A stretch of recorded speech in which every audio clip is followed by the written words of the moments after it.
Hello, my name is Nina McVeigh. Welcome to BERNINA Creative Studio. Today we're going to explore the world of Freemotion quilting. Let's take a look at these fun and easy quilted placemats. We're going to use them as a canvas for Freemotion quilting techniques. The piecing instructions for these placemats are in your handout. The machine has been set up for quilting with a straight stitch throat plate, which I have selected in my security program on my machine, and I am using a size 80 jeans needle because of the sharp point. To prepare to do Freemotion quilting, you're going to attach a Freemotion quilting foot to your machine. Any Freemotion quilting foot will work. However, I prefer the BERNINA stitch regulator because it regulates your stitch, and I like my stitches even. I'm going to attach the foot to the machine and plug it in. It plugs in the back or underneath, depending on the model machine that you have. Make sure to lower your feed dogs. You must move your fabric to make the stitch regulator work. There are two ways that the stitch regulator responds to you. These are called modes. In mode 1, the needle is in constant motion. As you move your fabric and quilt, the machine stitches. When you stop moving your fabric, the needle continues to move until you take power away from the machine, either with the foot control or the stop-start button. In mode 2, when you start stitching, the needle waits, but as you move your fabric, it will stitch, and when you stop moving your fabric, the needle will rest in an up position, waiting for you to make a decision about where you're going to move to next. It will wait in that up position for 7 seconds before it turns off. Before you ever do any stitching, you may find it helpful to do some drawing. Most successful Freemotion quilters find it essential to draw. We are going to be doing horizontal and vertical movement, up and down and sideways. So simply draw some wavy lines, getting used to moving across your paper. The lines can echo each other, they can be close together, far apart, but you do want to vary the spacing. When you have filled your paper in one direction, move in the other direction. And this is what we're going to do on our fabric when we are at the machine. And we're just going to do a wavy plaid. But as you do that, you're getting used to moving in both directions and traveling along the side of your fabric or in the ditch of a seam. When you get ready to stitch, you will want to pull up your bobbin thread. You're going to do that by lowering the needle into the fabric, raising the needle, and pulling up the thread. I like to secure my threads by either stitching in one place or taking a couple tiny stitches very close together, called packing your stitches. When using the BERNINA stitch regulator, you can set a stitch length. I prefer to set mine at 1.8, but play around with it and find where your comfort is and what kind of results you want to get. I also have lowered the needle or set it to stop needle down when I take power away from the machine, that is taking my foot off the foot control or using the stop start button. So after all of that, I want you to relax and quilt wavy lines both horizontally and vertically across your placemat.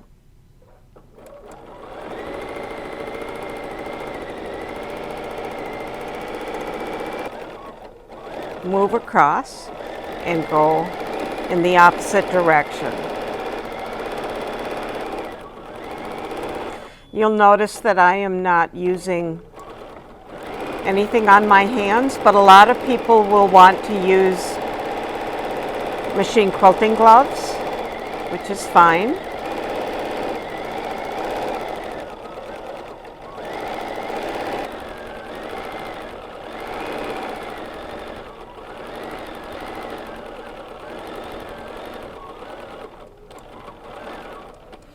Once I have filled the entire area with vertical lines, I'm going to come across horizontally. As I approach the seam of the placemat, I'm going to use the ditch of that seam to travel to my next line.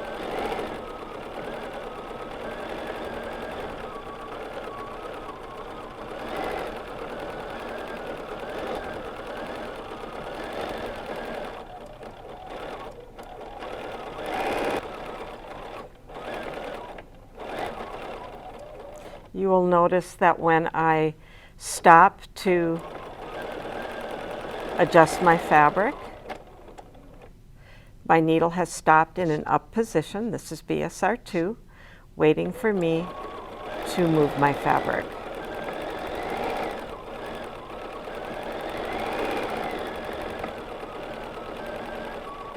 So when I get to that seam I'm going to travel in, I've stopped to adjust, and the needle waits and starts stitching when I start moving. Now that we have stitched up and down and left and right, let's combine that motion for an all-over pattern. This is often called stippling. Stippling is really much smaller. This is an all-over fill, which is great for the beginner. Let's go back to our paper and draw that. So we're using that up and down motion and left and right motion for our all over fill.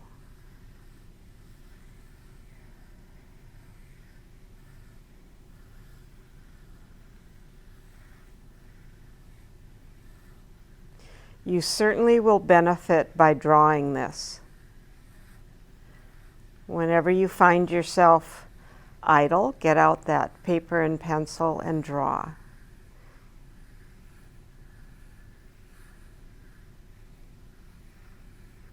Muscle memory has a great deal to do with your success as a Freemotion quilter, so the drawing definitely helps.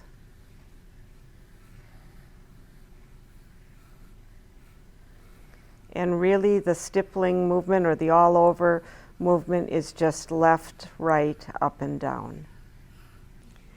Choose any of these 4 strips to place your all over Freemotion. You can start by pulling up your bobbin thread, so lower your needle into your fabric and pull up that thread.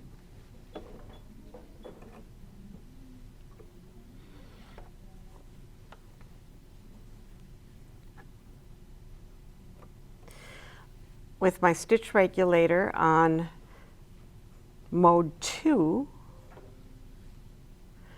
I am going to begin my Freemotion quilting.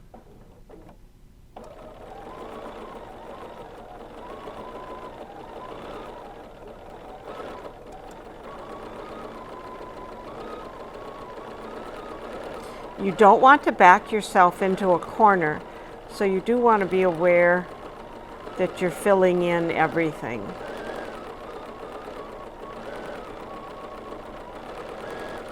But you just have this narrow strip.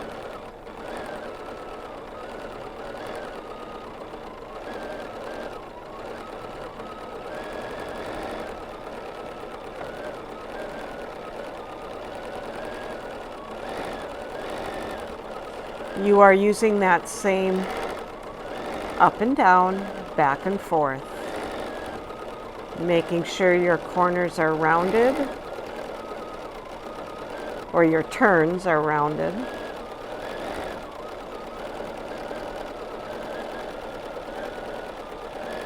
Don't forget to breathe.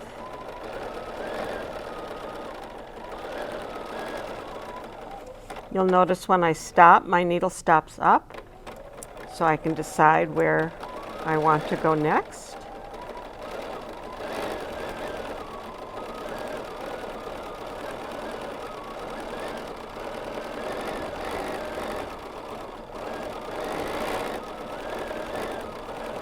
And that is your all-over Freemotion design.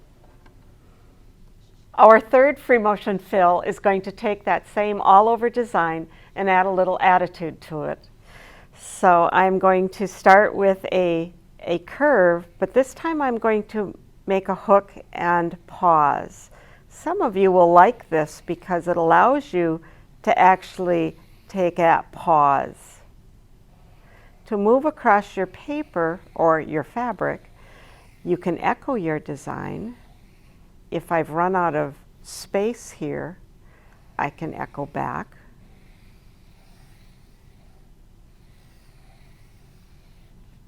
And I can echo to move before I do another hook.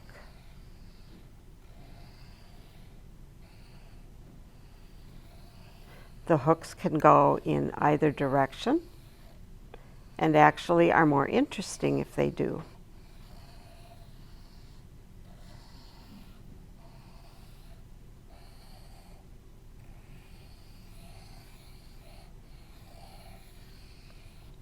And you're going to fill the entire area with this all-over design.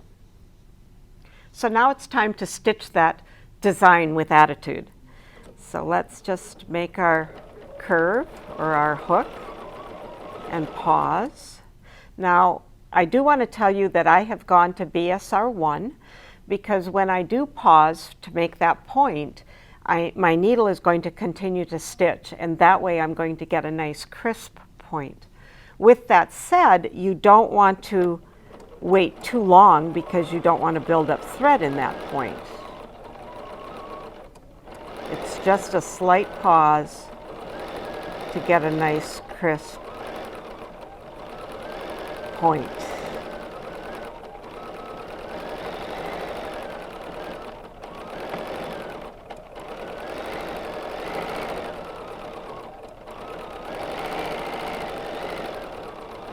And don't forget that you can echo your designs to move into an area that you want to quilt.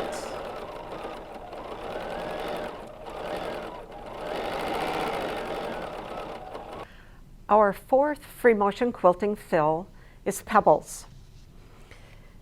So we're going to go back to paper to draw those pebbles. We're going to draw circles. Now when I say circles, I don't mean a perfect circle, and I don't mean your circles all have to be the same size. So if you draw a circle and use the circle, so I'm going to draw a circle counterclockwise, use the edge of your circle to travel, and then you're going to do a circle in the opposite direction or clockwise. Follow the edge of the circle, and again do one in the opposite direction. Now you want to avoid the row of pebbles that I'm getting here. So instead of doing another pebble right underneath the first, I'm going to use the edge of the pebble to travel and do a pebble here. Use the edge of the pebble to travel. You are always doing your pebbles in opposite directions.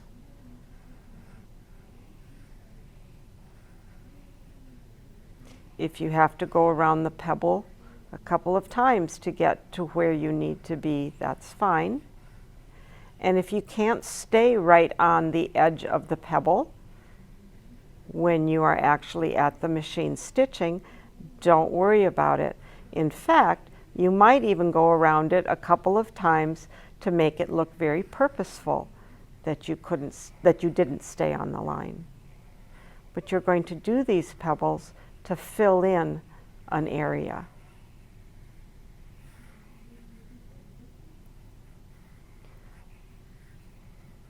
Always clockwise and then counterclockwise.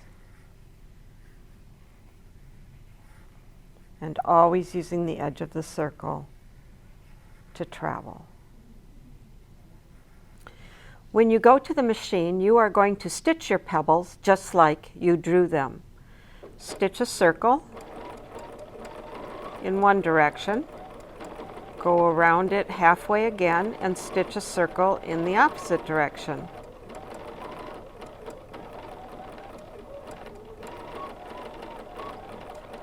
And you will learn to move across your fabric. And again, you're always moving by following the edge of the pebble.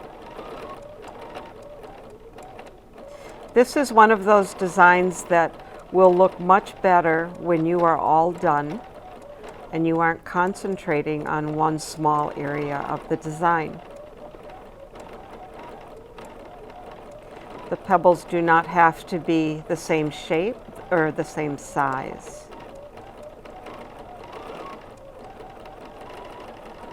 Pebbles will take a little bit longer than our other 2 fills or 3 fills, but they are well worth it.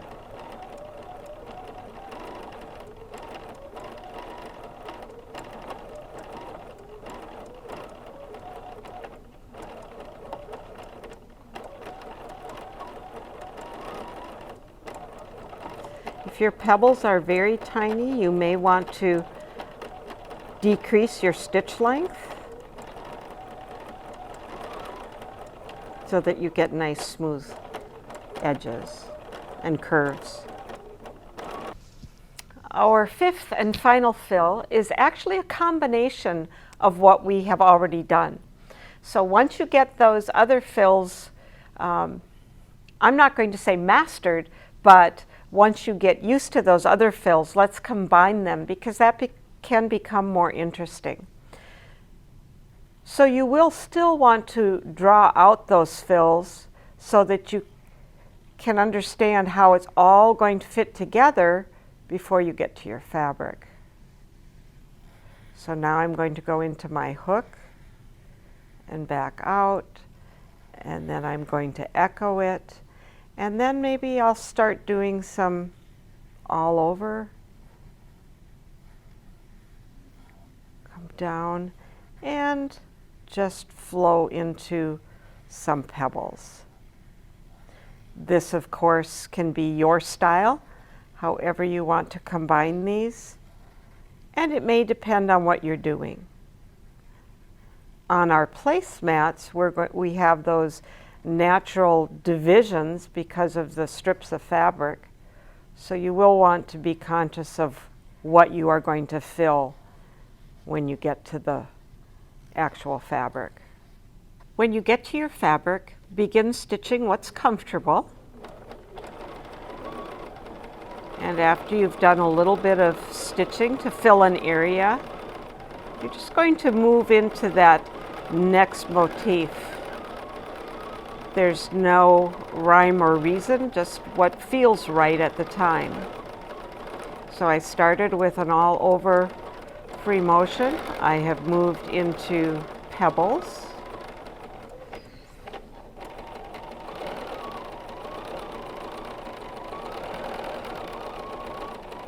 Which always take a little bit longer.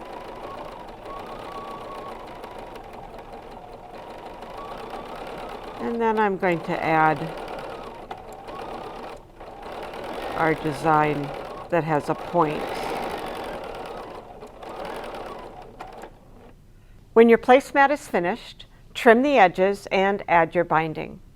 We hope you enjoyed this BERNINA Creative Studio Freemotion quilting lesson. For more information about BERNINA Creative Studio, visit your local BERNINA dealer.